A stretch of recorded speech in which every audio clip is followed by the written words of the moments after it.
আজকে আমি খুব সকাল সকাল ঘুম থেকে উঠেছিলাম, জানো তো। আজকে হচ্ছে বৃহস্পতিবার, আর আজকে 22 তারিখ। তো আজকে তোমাদের দাদা ভাইয়ের হেয়ারিং আছে। তো ও তো যাবে সকাল সকাল, তো সেই কারণেই আমি সকাল সকাল রান্না বান্নাটা আগে কমপ্লিট করে নিয়েছি। তারপরে ওকে খাওয়া দাওয়া মানে বেড়ে দেওয়া, তারপর ওর যাওয়া সমস্তটা কমপ্লিট করে তারপর ক্যামেরা অন করেছি। আসলে দেখবে কোথাও যদি কেউ যায় তাহলে সকাল টাইমটা এত মানে ঝামেলার, এত মানে বিজি টাইম হয় যে সেই টাইমে আমি মানে ক্যামেরা অন করে কোনো কাজ করা তো সম্ভবই নয়। আর যদি করতে যায় তাহলে প্রত্যেকটা কাজ কিন্তু প্রচুর পরিমাণে লেট হয়ে যায়, তো সময় মতো কোনো কাজই কমপ্লিট করা যায় না। তো সেই কারণে কিন্তু সকালের দিকে একটুও ক্যামেরা অন করতে পারিনি বন্ধুরা।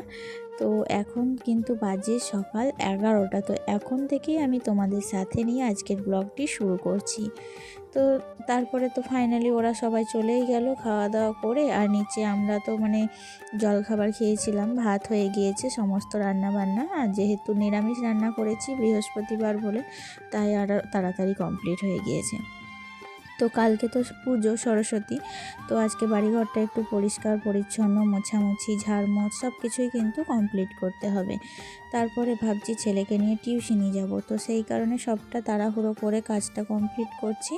দেখো প্রথমেই তো বিছানার বেড কভারগুলো সব তুলে নিলাম দেখতেই পেলে, আর তারপরে সোফার কভারটাকেও কিন্তু খুলে নিয়েছি।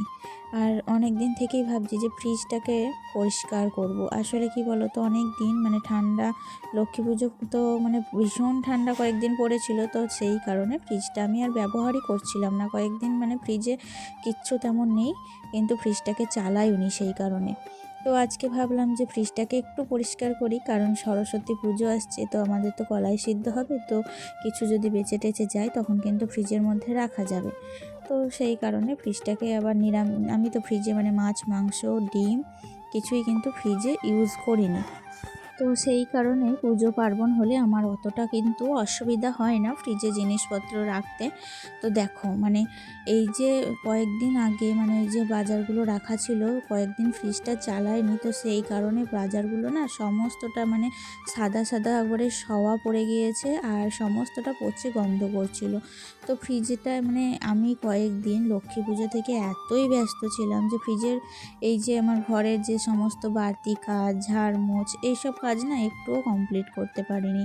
তো আজকে দেখো আমি এদিকে ফ্রিজের ওই যে হ্যাঙ্গারগুলো সব খুলে নিয়েছি, তারপরে কিন্তু ফ্রিজটাকে ভালো করে শুকনো ন্যাকড়া দিয়ে একবারে ভিতর থেকে মুছে নিলাম।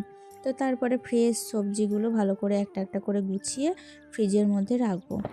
তো যাই হোক, এদিকে তো মানে যে সবজি কন্টেনারটা আছে ওটাকে তো মানে বের করে নিয়েছি, ওটা মানে সবজিগুলো নষ্ট হয়ে গিয়ে না দাগ ধরে গিয়েছে, তো ওটাকে তো আজকে একটু সার্ফ জল দিয়ে পরিষ্কার না করলেই কিন্তু ওগুলো উঠবে না।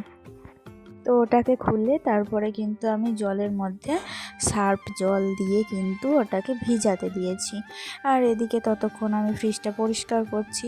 আসলে দেখবে নিচে মানে রান্না বান্না সমস্ত কাজ যদি সকাল সকাল কমপ্লিট হয়ে যায়, ঘর সংসারের গোছ গাছের কাজগুলো কিন্তু খুব ভালোভাবে হয়। আর আমার কিন্তু তখন কাজ করতে একটা নতুনভাবে ইন্টারেস্ট আসে যেন, আর এত ভালো লাগে মনে হয় আমি রিল্যাক্সে ফ্রি মাইন্ডে সমস্ত কাজগুলো কমপ্লিট করছি। তারপরে ওই যে সুন্দর সুন্দর ফ্লাওয়ার ভাস দুটো দেখলে, একটা ফ্রিজের ওপরে রাখলাম আর একটা হোম থিয়েটারের মাথায়, বেশ ভালোই লাগছে। একটু একটু করে ঘরটা তো সাজিয়ে তুলতে হবে, তাই না? তো এদিকে দেখো ওই যে ভিজাতে দিয়েছিলাম সবজি কন্টেনারটা, ওটা কিন্তু আমি ওপরেই রান্নাঘরের মধ্যেই মানে এই যে একটু মানে স্কচ-ব্রাইট দিয়ে ভালো করে ধুয়ে মেজে তারপরে পরিষ্কার করে নিয়েছি। আসলে ওই যে লক্ষ্মী পুজোর পর থেকে এখানে গ্যাস ওভেনটা কিন্তু আর তোলা হয়নি, একেবারে সরস্বতী পুজোর ভোগ রান্না করে তারপরেই কিন্তু সবটা তুলব। আর তারপরে তো গোটা ঘর বারান্দা সব কিছুই আমি মোছামুছি কমপ্লিট করে নিয়েছিলাম। আর এই যে দেখো এখন আমি সিঁড়িটা মুছে নিচ্ছি, একেবারে ওপর সিঁড়ি থেকে শুরু করে নিচের সিঁড়ি অবধি কিন্তু সমস্ত ঘর বারান্দা একেবারে টিপটপ। তারপরে আবার কি করেছিলাম জানো, সকালবেলায় ওই যখন মানে বাসি কাজ সারছিলাম তখন কিন্তু বাইরে আমাদের যে গেটের বাইরেটা, ওখানে গোবর জল দিয়ে ছড়া দিয়ে দিয়েছিলাম, তারপরেই কিন্তু বাসি কাপড়টা কেচেছিলাম। তো সেই জায়গাটা তো শুকিয়ে গিয়েছে, আর মাঝখানে কিন্তু একটা ভাইকে দিয়ে তোমার ওই যে শিউলি গাছের ডালপালাগুলোও ছেটে নিয়েছি আজকে। তো জায়গাটা তো বেশ ফাঁকা, মানে প্রচুর রোদ আসছে, আর সেই জায়গাটায় কিন্তু ভালো করে আমি লাল মাটি দিয়ে নিকিয়ে মারুলি দিয়ে দিয়েছি। তো সেখানে বিকেলবেলায় আলপনা দেবো। তো নিচেকার কোনো ফুটেজ সেটা তো তোমাদের দেখালাম না, কালকে তোমাদের সাথে শেয়ার করব। আর এখন দেখো ওই যে বেড কভার, সোফার কভার সমস্তটা কিন্তু আমি এই ছাদের মধ্যে সাবান জল দিয়ে সব কেচে নিয়েছি। আর এখন আমি সেগুলো থেকে জল বের করে নিচ্ছি। তো মানে বেলা তো বেশ খানিকটা হয়েছে, তাই জল চিপে চিপে যদি মেলে দিই তাহলে কিন্তু জামা কাপড়গুলো মানে বেড কভারগুলো আর কি সবটা শুকিয়ে যাবে বিকেলের মধ্যে। তো যাই হোক, এদিককার কাজ তো সমস্তটা কমপ্লিট হয়ে গিয়েছে। এখন শুধু এগুলো মেলে দেওয়ার পর আমি স্নান করে নেব। আর রান্না বান্না তো হয়েই গিয়েছে। স্নান টান করার পর খাওয়া দাওয়া করে এখনও কিন্তু হাতে আমার কাছে 1 ঘন্টা টাইম আছে। তো এই 1 ঘন্টার মধ্যে দেখো আমি কিন্তু স্নান টান করে চলে এসেছিলাম এখানে ভালো করে আলপনাটা দিয়ে দেবো। আলপনাটা যদি কমপ্লিট করে থাকি তাহলে কি বলতো, আমাকে কিন্তু টিউশনি থেকে এসে আর নতুন করে আলপনা দিতে হবে না, তার মধ্যেই ঠাকুর চলে আসবে আর আলপনাটা কিন্তু শুকিয়েও যাবে। আর এই বছর আমি ডেকোরেট করেছিলাম ওই যে একটা হ্যান্ডলুমের শাড়ি দিয়ে ভালো করে দেওয়ালটা টাঙিয়ে দিয়েছিলাম, আর তার সাথে দিয়েছি কিছু টুনি বাল্ব। তো ওই হালকা ফুলকার মধ্যেই কিন্তু এবছর ডেকোরেশন করেছি। আর গত বছর কী বলতো, বেলুন টেলুন দিয়ে আরও প্রচুর ডেকোরেশন করেছিলাম। তো লাস্টে বেলুনগুলো তো সব খুলে পড়ে গিয়েছিল, মানে একটা একটা করে খুলে পড়ে যাচ্ছিলো মায়ের ওপরে, মা সরস্বতীর উপরে আর কি। তো যাই হোক, এবছর আর বেলুনের আইটেমটা রাখিনি, এবছর কিন্তু টুনি দিয়ে করেছি। তো আমার মনে হচ্ছে সিম্পল সাজি যেন ভালো, অন্যবারের তুলনায় এবছর কিন্তু ডেকোরেটটা বেশ ভালোই লাগছে, আমার মতে ভালোই লাগছে। তোমাদের কেমন লাগলো সেটা কিন্তু কমেন্টে জানিও। হ্যাঁ, তো আমি দেখো এই যে মেঝেটা তো লাল কালার দিয়ে দিয়েছি ফেব্রিক দিয়ে, আর সাদাটা কিন্তু আমি ওই খড়িমাটি দিয়েই করলাম। কারণ কি বলো তো, এত তাড়াতাড়ি যদি আমি সাদা ফেব্রিক দিতাম তাহলে কিন্তু শোকাতো না আলপনাটা। তো বিকেলে যখন ঠাকুর আসতো তখন কিন্তু গোটা আলপনাটা ঘেটে যেত, আর যেহেতু ফেব্রিক দিয়ে করা তাই ফেব্রিকটা তখন কিন্তু আর উঠতে চাইতো না। তো ফাইনালি আমার কিন্তু সমস্ত ডেকোরেশন করা কমপ্লিট হয়ে গিয়েছে, জায়গাটা বেশ ভালোই লাগছে, আলপনাটাও কিন্তু খুব একটা খারাপ লাগে না। তো যাই হোক দেখো, এখন তো টিউশনি যাব, তো তোমাদের দাদা ভাইরাও বাড়ি চলে এসেছে। তো ওরা তো ভাত খেয়ে গিয়েছিল, তো ওরা এখন এসে একটু হাত মুখ ধোবে, তারপরে একটু মানে চা মুড়ি এসবই কিন্তু খাওয়া দাওয়া করবে। তো সেটা বললাম শাশুড়ি মাকেই দিয়ে দিতে, কারণ আমার কাছে কিন্তু হাতে আর সময় নেই, আমাকে এখন টিউশনি যেতে হবে। তো টিউশনি থেকে আবার আসবো তোমাদের সাথে, তখন আবার তোমাদের সাথে দেখা হবে। তো ফাইনালি চান করে আমি তার জন্য একবারে শাড়ি পরে নিয়েছিলাম, যে আমাকে মানে বারবার ড্রেস যেন চেঞ্জ করতে না হয়, সেই কারণে শাড়ি টাড়ি পরে তারপর কিন্তু রেডি হয়ে আলপনা দিতে বসেছিলাম আর কি। তো ফাইনালি দেখো টিউশনি থেকে যখন এলাম তখন কিন্তু বেশ সন্ধে লেগে গিয়েছিল। আর এই যে দেখো আমি কিন্তু খুব সুন্দর একটা মালা গেঁথে নিয়েছি।